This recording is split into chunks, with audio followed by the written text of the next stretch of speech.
Allô, allô, allô, et bienvenue sur ASMR français, Québec, Québec, Québec. Aujourd'hui, je vais me gâter. Je vais faire mon déclencheur préféré, qui est la lecture de livres. Un de mes déclencheurs préférés. Le livre s'intitule Le portail d'Athénor, la légende des milieux. Je veux remercier Luc Giennati. J'espère que je le prononce comme vous, sinon pardonne-moi. J'apprends l'italien ces temps-ci, mais je laisse encore à désirer. Donc c'est Luc Giennati. C'est un auteur de 26 ans qui m'a approché pour que je puisse faire une vidéo. Je vais lire le premier paragraphe de son livre. Si ça vous intéresse de voir la suite, les informations vont être dans la description. C'est sûr que tu peux le trouver dans les librairies ou sur Amazon. Donc, tout va être en bas. Puis, avant de commencer, je vais lire le petit résumé derrière. Une étrange secousse vient d'ébranler les terres éternelles. Nul n'en connaît la cause, mais l'on murmure que le légendaire portail d'Athénor, qui conduit au vaste et fantastique milieu, aurait réapparu. Serait-ce sous l'impulsion de l'Ordini, ce sombre ordre corrompu, ou est-ce le fait de l'étrange fantôme qui hante dernièrement les grandes villes? Pour Aline, d'une part, Nathaël, Chao et Stan de l'autre, c'est l'occasion de percer l'un des plus grands secrets du monde et de partir à l'aventure accessoirement. Car, à l'heure où la menace gronde, sourde et insidieuse, le portail pourrait bien être le seul espoir des terres éternelles. Entre destins croisés, humour et fantaisie, Luc Giennati entraîne ses attachants personnages dans une quête épique et captivante, rayonnant de mille couleurs et que seules les émotions les plus pures et la magie réelle savent invoquer. Wow, c'est super beau. Donc on va commencer. Ça va être le premier chapitre. Une soirée mouvementée. Cela faisait longtemps, à la taverne de la Plume Rouge, qu'il n'y avait eu si peu de clients, ce qui n'arrangeait pas le moral de son propriétaire. Le fait de passer la soirée à ruminer derrière le comptoir faisait naître en M. Clément une frustration grandissante, ce qui n'était pas le cas de sa compagne. Malina était une femme très calme et réservée. Rien ne pouvait changer la douceur de son regard, ni la bonhomie affectueuse et rassurante de sa personne qu'elle témoignait au quotidien, que ce soit avec M. Clément ou ses clients. Ce soir-là, voyant le peu d'ambiance que la soirée promettait, elle décida de voguer à sa première passion, à savoir la harpe. Comme à son habitude, elle s'installa à l'extérieur, devant la porte d'entrée. Assise sur une chaise en bois, magnifiquement sculptée et illustrée de son mari qui lui avait affectueusement conçue. Et c'est devant un coucher de soleil flamboyant qu'elle joua ses premières notes de la soirée. C'était le moment idéal. Il pleut dehors pour ça. Elle aimait à confier que son moment préféré pour jouer était la tombée de la nuit. C'est comme si je faisais du crépuscule la plus belle des veillées, disait-elle.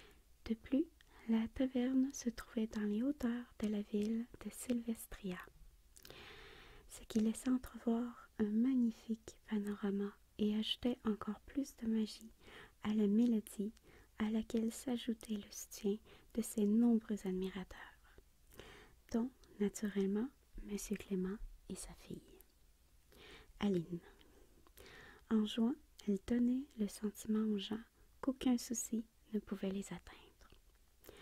Alors qu'il s'embellissait d'une jolie berceuse, elle aperçut au loin, sur le chemin, la silhouette de 3 hommes.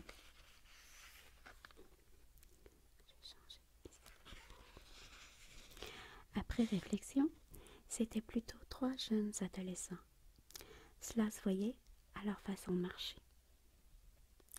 Le premier avançait d'un pas distingué, suivi d'un garçon qu'il dépassait d'une tête, tandis que le troisième, que l'on voyait plus petit et plus costaud, marchait d'un pas nonchalant.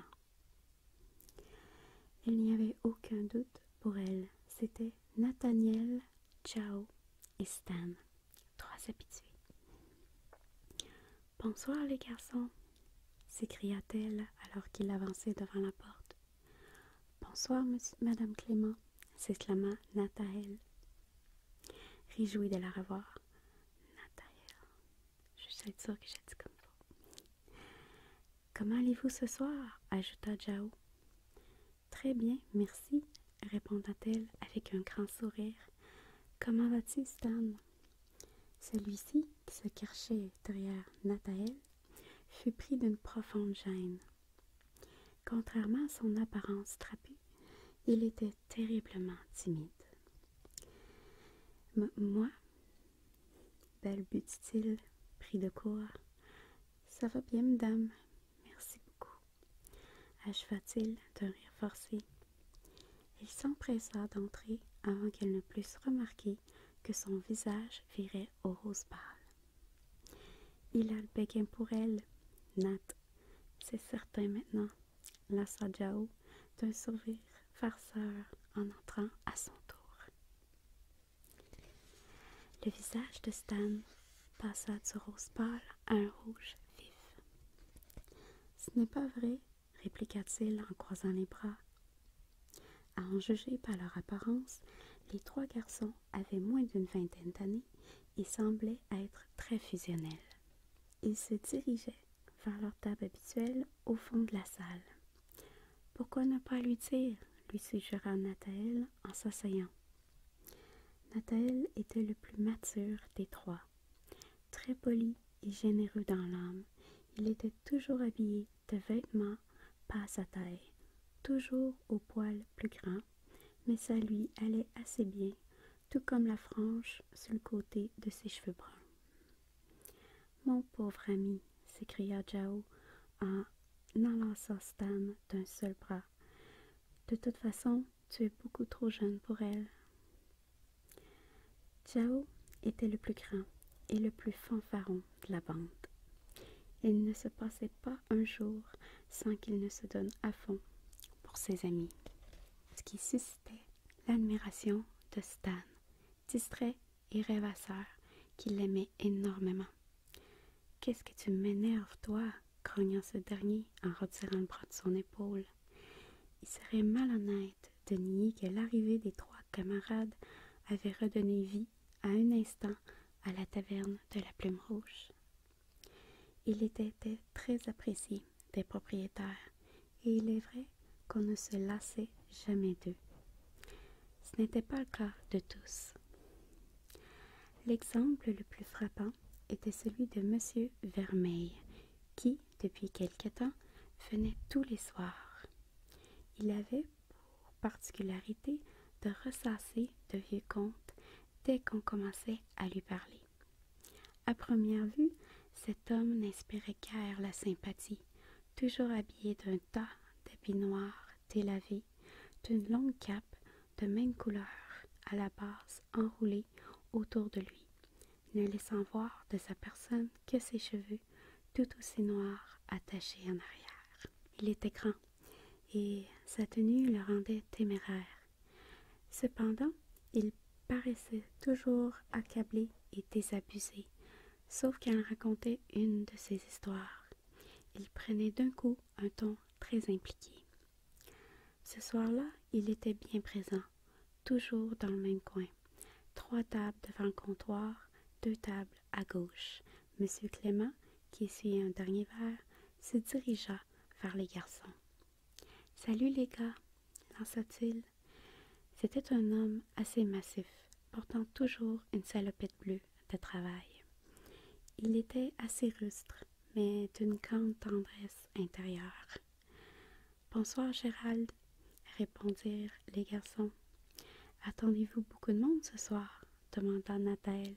« Hélas, je pense que la soirée ne va pas évoluer. »« C'est vrai que ça ne se bouscule pas, » fit remarquer Zhao, tout en jetant un coup d'œil derrière lui. Toutes les tables au centre étaient vides. On ne pouvait qu'apercevoir M. Vermeil, toujours immobile, qui écoutait Malena, tandis que le petit groupe qui était là jusqu'à présent se préparait à partir.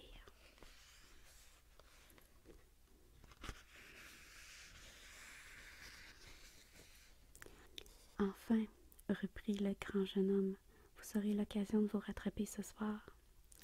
Effectivement, demain fera place à la fête, s'enthousiasma M. Clément. Je peux compter sur votre présence? Cette année était le 75e anniversaire de la mort d'Edwina Collinard, une des chanteuses les plus célèbres des Terres éternelles, née à Sylvestria. Les Terres éternelles étaient l'appellation du monde. Il s'y étendait de deux grands royaumes très distincts, l'un au nord et l'autre à l'est. Sylvestria se trouvait à l'ouest, dans une magnifique et verdoyante contrée appelée la vallée de la Roche, nom en partie dû à son paysage très rocailleux. À cette occasion, la mère de la ville organisait un bal ouvert à tous dans le quartier ouest de la ville. Les Clément ne manquaient jamais l'occasion d'y installer un petit stand qui faisait l'unanimité auprès des jeunes danseurs. Évidemment, s'écria-t-il tous ensemble. Ha ha, je le savais. Est-ce que je vous sers comme habitude? Les trois copains se concerteraient quelques secondes. Oui, répondit Nathanaël. La taverne de la Plume Rouge était spécialisée en boissons frappées à base de lait. Personne ne les faisait meilleures dans la région, sans compter que, grâce aux originalités de Malena et Taline, il y avait pour tous les goûts et de tous les styles. Après quelques minutes de travail, M. Clément arriva, 3 beaux verres à la main, chacun d'une mixture colorée et garnie de crème fouettée sucrée sur le dessus. Et voilà, un fameux myrtille, un royal chocolat et enfin un fameux framboise. Les servait-il en s'asseyant à leur table. Alors, quoi de neuf à Sylvestria? Personne n'aurait pu douter qu'il était ami depuis pas mal de temps. Pas grand-chose, répondit Zhao, en reprenant une gorgée de royal chocolat. Tout le monde parle du bal en ce moment. D'ailleurs, vous êtes allé prendre vos tenues pour demain? Oui, répondit Stan, alors qu'il n'avait pas commencé son fameux framboise. Et je dois bien avouer qu'elles nous vont particulièrement bien. Dommage qu'il n'y ait que Nathanaël qui pourra en profiter. Nous n'avons pas trouvé avalé, peina à prononcer Zhao, qui gobait littéralement sa boisson. Mais nous y allons quand même. Comment un as de la séduction comme moi a-t-il pu échouer? Cela va être un super moment, s'exclama Nathanaël. Ils furent soudain captivés par un son d'une beauté paisible et délicate qui retint particulièrement l'attention de M. Clément. C'était Mélina, qui avait commencé à jouer une autre mélodie. Rien qu'en écoutant l'ouverture, on pouvait sentir toute la nostalgie qui s'en dégageait et sans doute une facette intime de sa vie. Voyant l'admiration dans les yeux des garçons, M. Clément eut envie de dévoiler une partie de sa vie. Ce chant se nomme La danseuse étoile. C'est elle qui l'a composé. À l'époque où on s'est rencontrés, j'étais un homme très tumultueux, mais d'une timidité maladive avec les filles.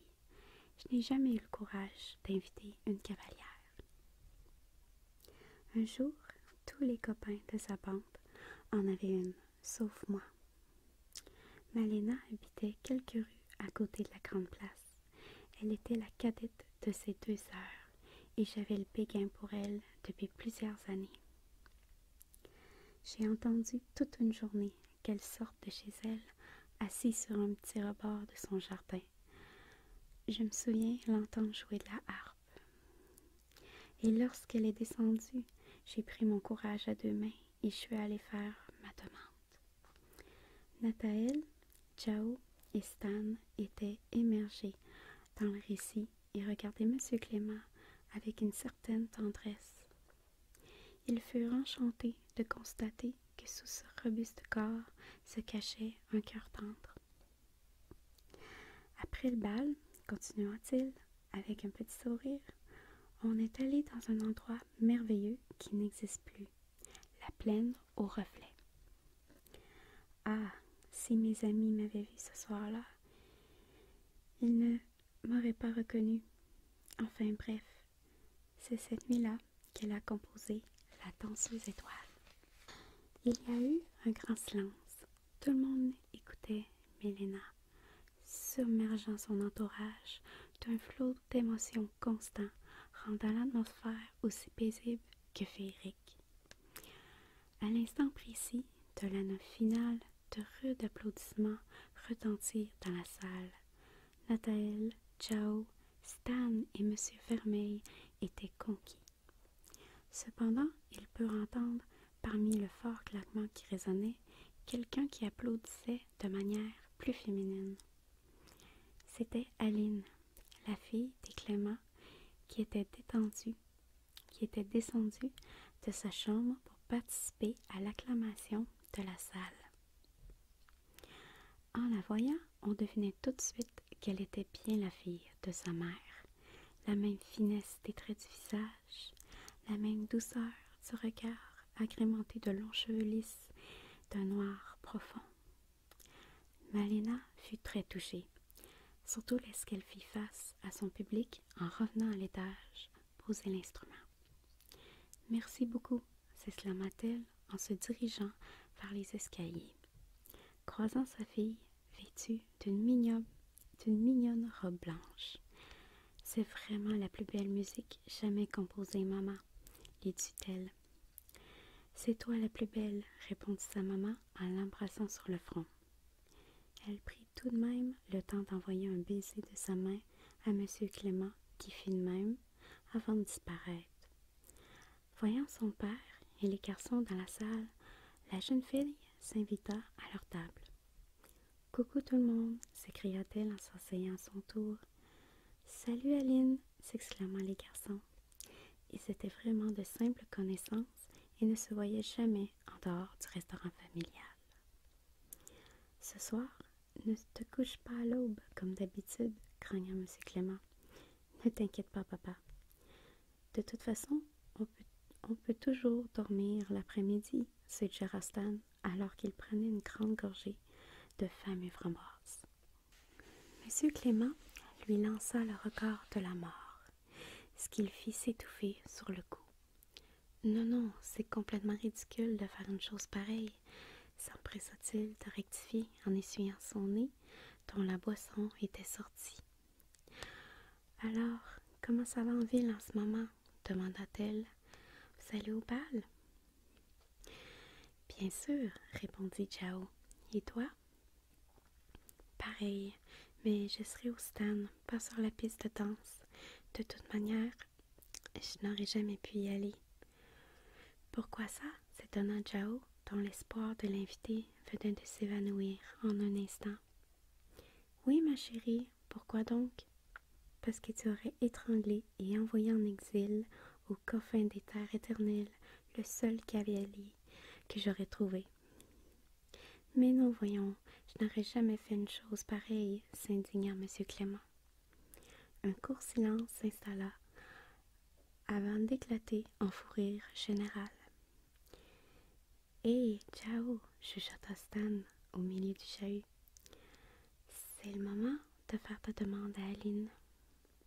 Celui-ci régurgita sa lapée de Royal Chocolat, étreignit Stan avec son coude alors que celui-ci peinait à se tenir de rire. Il est vrai qu'Aline plaisait beaucoup aux garçons en général. Mais elle était différente des autres filles. Elle passait la plupart de son temps libre à lire des romans, au grand désespoir de M. Clément, qui aurait préféré qu'elle joue d'un instrument de musique comme sa mère. Sinon, tout roule à Sylvestria, affirma Nathaël, pour répondre à la question d'Aline. Comme on disait, tout le monde parle du bal en ce moment. Sans parler de la rumeur, ajouta Jao, en finissant d'un trait sa boisson. Apparemment, cette nouvelle suscita l'étonnement des Clément. Pas étonnant, vu qu'il habitait dans les hauteurs. Quant à M. Vermeil, dont personne ne savait où il logeait, il parut très intéressé par la conversation. Ses yeux, habituellement figés, se tournèrent légèrement en direction du petit groupe. La rumeur demanda M. Clément, curieux de la nouvelle. Oui, monsieur, répondit Stan. Est-ce que par hasard vous auriez senti l'étrange secousse de la semaine dernière? En effet, une étrange secousse semblable à un tremblement de terre avait eu lieu dans les alentours de la ville, provoquant une sorte de séisme que tous les Sylvestins, comme on les appelait, avaient pu ressentir même dans les coins reculés, comme à la taverne de la Plume Rouge. M. Clément et Aline approuvèrent d'un signe de tête. Une poignée de gens, continua-t-il, pensent que ce phénomène a un lien avec une vieille légende. M. Clément et sa fille se regardèrent d'un œil. Ils prétendent que la secousse pourrait être la réapparition d'un portail, révéla Jao. Ce qu'il venait de dire attira l'attention de M. Vermeil, qui écouta davantage la conversation. Cette fois, il se tourna franchement en direction du groupe. Comment les gens pouvaient-ils croire à ces sornettes, s'indigna M. Clément. Vous savez, monsieur, intervient Stan, on a déjà entendu parler de cette histoire, mais pas à Sylvestria. Ce qui est étrange, étant donné que c'est le principal concerné, ajouta Nathaël. Les garçons purent lire sur le visage d'Aline la multitude de questions que son esprit créait. Vous parlez d'un portail à ténor? Demanda-t-elle. Tu connais l'histoire, Aline? S'étonna M. Clément, interloqué. Les jours suivant la secousse, cette histoire est au cœur de conversations très discrètes dans les rues de la ville. Oh non, tu vagabondes encore dans cette ville et tu n'y trouves que des ennuis. Pardon, papa, sourit-elle tendrement. Comme d'habitude, je suis allée à la grande librairie et je suis tombée sur un livre évoquant une vieille légende de Sylvestria, celle du portail d'Athénor. J'ai été très étonnée qu'une petite ville comme la nôtre puisse avoir en son cœur un tel secret. Ce qui est étrange, c'est que ce bouquin n'a pas de titre et qu'il est écrit à la manière d'un journal intime. Il parle d'un portrait, mais aussi d'un monde caché qui se trouvait derrière les 1000 lieues. Avant de descendre, j'ai lu une phrase magnifique qui représente ce monde. Les 1000 lieues se font resplendir par la magie réelle que seul un cœur d'enfant peut créer. Cette phrase fut comme un coup de massue dans le cœur de M. Vermeil, qui, pour la première fois de la soirée, se leva et marcha lentement en direction du groupe. Tout le monde le vit arriver et fixa d'un regard interrogateur. « Mademoiselle, dit-il d'un ton sage, ce livre sans titre que vous lisiez parle du monde derrière le portail? » « Effectivement, répondit-elle d'un air dubitatif. À ce moment-là, Rupert Vermeil n'était plus celui que l'on voyait froid et distant. Il était plutôt avenant. Puis-je le voir, s'il vous plaît? Aline hésita quelques secondes. Il était rare que M. Vermeil vienne en personne demander quelque chose, hormis le café mousseux qu'il avait l'habitude de commander à M. Clément. Mais c'était un ami de son père, et après tout, cet homme n'avait jamais fait de mauvais gestes. « Bien sûr, je vais aller le chercher, » répondit-elle. Elle se leva et alla dans sa chambre, qui se trouvait à l'étage. M. Clément profita de ce moment creux pour aller nettoyer les verres des garçons. Bien qu'il fût derrière le comptoir, il pouvait tout entendre de la conversation. « Monsieur ?» demanda Nathaniel. M. Vermeil le fixa. « Sauriez-vous quelque chose à propos de cette histoire? »« Je n'en suis pas sûr, mon garçon, » répondit-il. « Au fait, n'hésitez pas à m'appeler Rupert. Moi, c'est Nathaël, et aussi Ciao et Stan. Et voici Ciao et Stan. » L'homme conclut les présentations d'un signe de tête, puis des bruits de pas venant de l'escalier retentirent, et Aline réapparut, un petit bouquin à la main. « Le voilà, dit-elle, en s'asseyant, le tenant à Rupert. Il le prit et parcourut lentement les pages, jusqu'au moment où il s'arrêta momentanément sur un dessin qui représentait une sorte de cour vivement fleurie, dont les fleurs de formes et couleurs aléatoires étaient mélangées de toutes parts. « Ça alors, qu'y a-t-il? » demanda Aline, très intéressée. « Cet endroit que vous voyez là, dit-il en posant le livre sur la table, se nomme le jardin de la rose blanche. D'après ce que je sais, le monde qui se trouve derrière le portail est gorgé d'endroits insolites, comme celui-ci, où les fleurs semblent pousser aléatoirement. Il serait similaire à un monde imaginaire qu'un enfant aurait créé. Étonnant, puisque la fonction du portail est de combattre. « De combattre, monsieur ?» demanda instantanément Stan. Je veux dire, Rupert. « Combattre qui ?» ajouta Ciao. « Toute force du mal, » répondit-il, le regard toujours plongé dans ce vide profond. Aline et les garçons commencèrent à prendre au sérieux le récit de Rupert. « Est-ce que ça suffit, Aline ?» interrompit brusquement M. Clément. Il fit le tour du comptoir et s'avança vers eux. « Rupert, » cria-t-il d'un ton ferme, « que ce soit clair, cette légende n'est qu'une légende, une histoire fantaisiste inventée de toutes pièces. » La réaction de M. Clément suscita autant d'étonnement que d'inquiétude. Après quelques secondes de silence, Rupert répondit d'un ton rassurant. « Bien sûr, Gérald, » approuva-t-il en jetant un regard vers les enfants. « Ce n'est qu'une légende. » Et à la rescousse de la semaine dernière n'était sûrement qu'un simple tremblement de terre. Ceux qui parlent de cette légende ou de son portail ont perdu la tête. À ce moment précis, M. Clément se rendit compte qu'il venait de jeter un froid dans la pièce. « Bref, je vous annonce que je vais fermer d'ici 15 minutes. Passez tous une bonne nuit, » conclut-il en s'éloignant. « Viens, Aline. » Rupert s'avança vers elle et lui rendit le livre.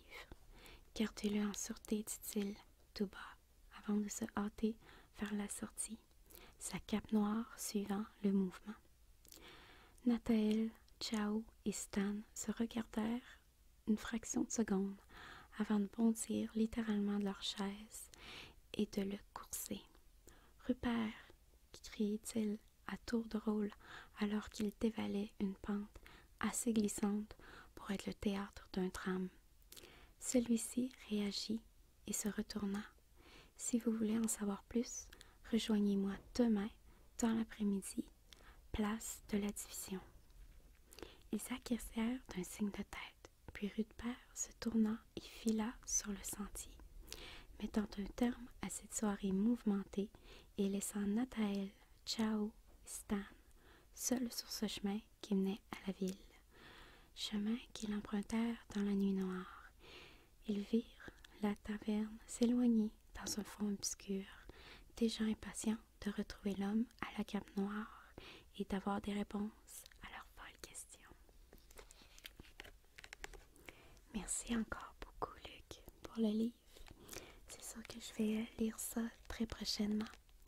J'aurais aimé en faire la lecture, mais je vais garder ça pour ceux qui veulent l'acheter, bien sûr.